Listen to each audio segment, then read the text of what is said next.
being given that goal after 88 minutes. It's still a really good point though for Leyton Orient in the conference. And can I just take a moment or two for the first time, but not the last this season, to say good luck to Mylock Hartlepool away at Maidstone this afternoon, and Matty Bates, his first game as permanent manager. Let's go on about show. It's starting in the Championship for Wigan, back in the Championship against the Sheffield Wednesday side who finished last season pretty well, but they haven't managed to spend anything during the course of the transfer window. How's it begun, Neil? Wigan on the front foot, like you say, Sheffield Wednesday they haven't added to that team, which finished the season really strongly, so maybe renewed belief after a disappointing season for Sheffield Wednesday. Wigan have got a few new signings out there. Darren Gibson, ex-Sunderland, who just signed yesterday, he's making his debut. Antonio Robinson, left full-back, signed on loan from Everton, and Cedric Kipper, big centre-half from Motherwell. And the only chance we've had down the left-hand side, Robinson, young full-back from Everton, did well for Wigan, crossed the ball in, and Will Grigg had a tame effort, a little back heel, which was comfortably saved by Sheffield Wednesday. The difference for me about this Wigan team, which previous seasons have been relegated from the Championship, Nick Powell. How big a player can Nick Powell be for them? They haven't scored goals, they've been relegated twice previously in the Championship. He could be the difference for them. There's the first goal of the 3 o'clock kickoff. So Matt Godden has marked his Peterborough debut. Moved from Stevenage. Not again. He's always scoring. And the goal in the very first minute for Steve Evans' side. One of 14 new signings at London Road. Let's hear about it. Stuart Charles. Yeah, brilliant goal it was too. Jason Cummings, first time cross from the right. And there was Godden, the man who got 30 goals in 75 games for Stevenage, turning it with his right foot just inside the far post. Peterborough 1, Bristol Rovers 0. Paid Stevenage £400,000 for Matt Godden, and already he's replayed a tiny little bit of that. Bristol City sat second in the Championship on Boxing Day last season. Well, they faded away in the second half of the season. Not against big spending Nottingham Forest, who've got to improve their away form. 13 away defeats last season. How's this one started, Tony Connie? Well, Forest have been the better team so far, Jeff. They haven't played, 3 or 4 minutes so far, but a big sort of pressure on their start, their new signing, Carvalho. Now, what's he going to bring to the table for Forest? Been involved immediately, took a corner on the left-hand side. Wasn't the best of corners. Eventually came back to him, still on that left-hand side. He whipped the ball in for Murphy. His glancing header went just wide of the post. Not seen a lot from Bristol City so far in all Forest. What a start for Paul Hurst. The new Ipswich Town manager. His side are in front within the first 5 minutes, Mitch. Yeah, there's a bit of play by Scrooge there, and Flynn Downs, it's put out wide, and Edwards is coming from the far post. He's got it wide here. Jonas Russell's put it on to Freddie Sears has come on the inside of his right foot. He put a great cross in, and Edwards has come and met it in the far stick, and it's in the top corner. It's a brilliant start for them. But Flynn Downs and Scrooge are playing further forward. Scrooge is in the box, causing mayhem, and actually he's took 2 defenders away, and Edwards has scored. Great goal. Quinn in with £700,000. They're paid to Peterborough for him, and he's off and running. St Mirren, Jack Ross, of course, is the Sunderland manager now, but he got promotion for St Mirren last season. Daniel Mullen has put St Mirren under Alan Stubbs this season in front. And Ayr United lead by a goal in the Championship. Newly promoted, of course. They've won all of their League Cup games this season. Would you believe Lawrence Chapman's penalty there is his 8th goal of the season? Let's go and hear about an early goal in the game at Ashton Gate, Bristol City against Forest. This had goals written all over it. Who's broken the deadlock, Tony? Well, I told you we haven't seen much of Bristol City, Jeff, so you know what's happening. They've gone and scored. First time they get the ball forward, they take a corner on the left-hand side, right through the corner. First one that comes in, I think it was Joe Bryan who hit the shot, and it was well saved by Pantilimon. They only just sort of wedged the ball back out to the left-hand side. When the cross come back in again, it's Andreas Weimann with the header. He's about 6 yards out, a really powerful header, right into the top corner net. Great start for Bristol City, 1-0. And great start for some debutants today. Andreas Weimann, the latest, they paid £2 million to Derby County for him, and he's marked his debut against Forest by scoring. And as you can see, there's been a goal down at Griffin Park as well, where Brentford have taken the lead against Championship new boys Rotherham. Rob Palmer. Yeah, quick fire start from Brentford, fully deserved as well. They came out of the traps in the very first minute, attacking Rotherham new to the division. It was Henrik Delsgaard who started the move there, a World Cup play. Of course, he was away with Denmark, and the man on the end of it was Neil Morpay. He passed the fitness test just before the game, and my goodness, he is sharp. 1-0 Brentford. Neil Morpay with the goal there. By the way, Brentford, interesting experiment this season. No captain at Brentford. They're having a leadership group instead, rather than captains. Working okay at the moment, isn't it? Neil Morpay got 13 last season. He's off and running this season. Celtic are off and running in their bid for an 8th consecutive title. They newly promoted Livingston by a goal to nil. Mark Benstead. Tom Rogic back in the starting 11 after his World Cup duties with Australia and back on the score sheet. Johnny Hayes delivering the ball in from the left. His first competitive start since injury back in December. Great ball in. Rogic met it on the forehead, just guided it past the keeper. Celtic lead by a goal to nil. Crewe have taken the lead in League Two against Morecambe. Morecambe fast, two favourites to be relegated this season. They're behind early doors, and Charlie Kirk was struggled for goals but last season, but he's young there. Is the man who's put them in front after just 6 minutes. And in Scotland, Peterhead a goal behind against Queen's Park, finished second in that table last season. Scott Gibson is the man who's got the world plus Queen's Park in front. And St Mirren's lead in the Scottish Premiership didn't last too long at all, did it? Because Dundee are back on level terms. And Elton Ngwatala is the man who's got the equalising goal. Goal to tell you about, or rather, maybe I'm being a bit premature there. I said a goal, but there is a penalty in the game at Boundary Park where Oldham are taking on the MK Dons under the management, of course, of Paul Tisdale. Faye Carruthers. Yeah, and it's been a great start for Paul Tisdale as well in his first game because Kieran Agard has just put MK Dons ahead.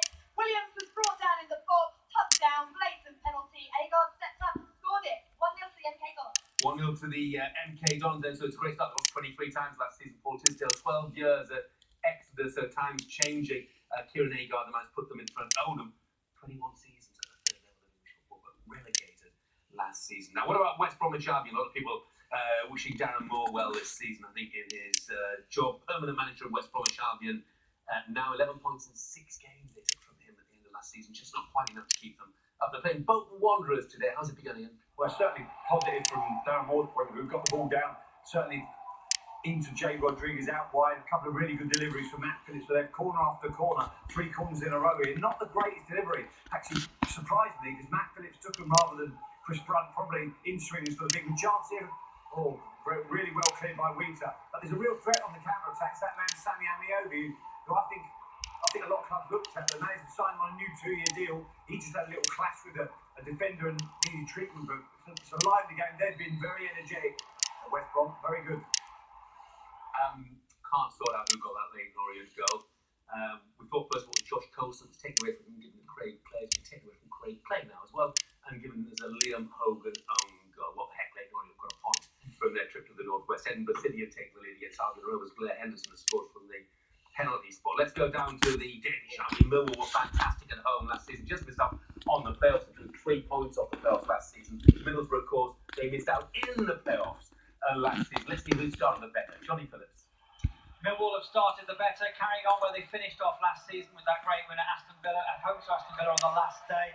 The crowd are right on for this one, and they've taken it to Middlesbrough early on. The veteran Silver Fox up front, Steve Morrison and Lee Gregory, causing plenty of problems early on. The best chance they had came from a corner though. Sean Williams swinging it in from the left-hand side, almost forced in by George Saville. Took some sharp goalkeeping by Darren Randolph to keep the scores at 0-0. Stenhouse were promoted last season. They lead Brecon City by a goal to nil. It's a Dougie Hill own goal. Brecon, by the way, the first Scottish club in 126 years to go through an entire season without a victory. Last season, they've started badly this season as well. But Crewe have had the sort of start their fans must have been dreaming about last night. They're 2-0 up against Morecambe now. And Alex Nichols has just got their second goal of the afternoon. Joined Crewe from Barnet, so it's a goal on his debut for him. Let's go find out what's happening in the game between Birmingham and Norwich. I feel a bit for Gary Monk, don't you? Birmingham City. He's their manager, of course, but they're under a transfer embargo against a Norwich side who sold their top 2 goal scorers from last season. So it'll be no surprise that there weren't too many goals in this one, Matt Murray. Yeah, but it started off pretty well, Jeff. It's been a good atmosphere here. The Blues fans are in great voice. Norwich City fans have travelled well. There was a routine save for Tim Krul in goal for Norwich, guarding a shot from distance. But the best chance of the game came when Marshall went down the right for Norwich, whipped in a ball, and there's Jordan Rhodes, and you know he can score goals. Powers his header goal with young Connell Truman making his debut for Birmingham City. Brilliant save to tip the ball over the bar to keep the score 0-0.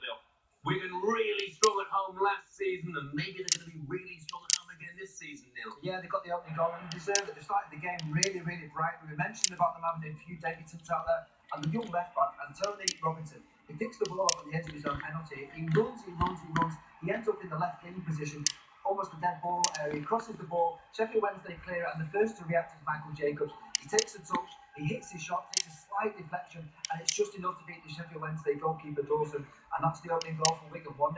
13 goals he got last season. He's got 1 this season. When we went down to the den a moment or two ago, Johnny Phillips said Millwall were having the better of it. Well, they they certainly are now, Johnny. Yeah, they're deservedly in front here. Brilliant work by Lee Gregory on the right-hand side. He did so well to pick his pass in the middle for Aidan O'Brien, running deep in from midfield. He lost his mark from very good finish. Randolph had no chance whatsoever, and they've then erupted. They're loving their football here. Neil Harris, and they lead 1-0. Rochdale survived on the final day of the season in League One last season. They started this season very well at the Pirelli. Mike Jones. They certainly have a long crossfield ball from Michael Williams, picked out Aaron Wilbraham. He headed down into space. There was acres of space for Brad Edmonds to come in and pick his spot and put the visitors in front. Burton 0, Rochdale 1. Another ex-Peterborough player who scored on his debut. Now, I just want to take a moment here to say that Russ Green, the chief executive of Rochdale, banned from football for a year. He's a mate of mine, so I'm totally biased. Really, really harshly dealt with. Falkirk 0, Inverness Caledonian Thistle 1. George Oakley has got the goals for Inverness Caledonian Thistle. In from Brentford in front by a goal to 0 against Rotherham. Rotherham, the last 3 championship seasons, they finished 21st, 21st and 24th, and they've not made the best of starts to this one. That's for sure, Rob Palmer.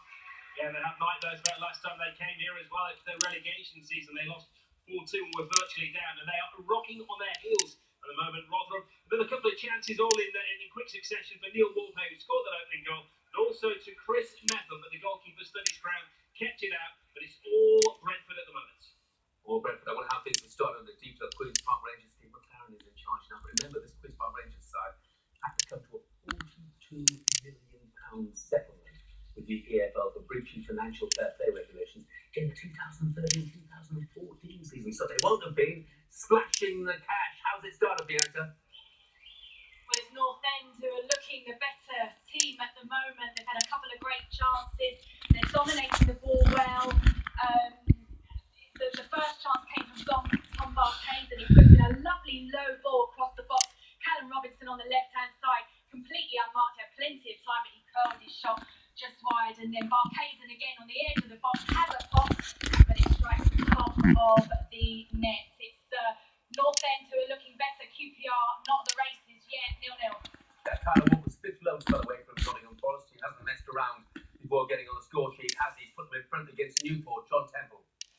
Yes, indeed, Jeff, the son of Des Walker, the former Sheffield Wednesday and Nottingham Forest central defenders, reacted very quickly. It was a corner which was only half cleared by the Newport County defence, and there was Walker with a terrific half volley on his debut into the far corner. Mansfield 1, Newport 0. First goal since December for Tyler Walker. They're not won in the last 7 home games. The switch Steve Evans going to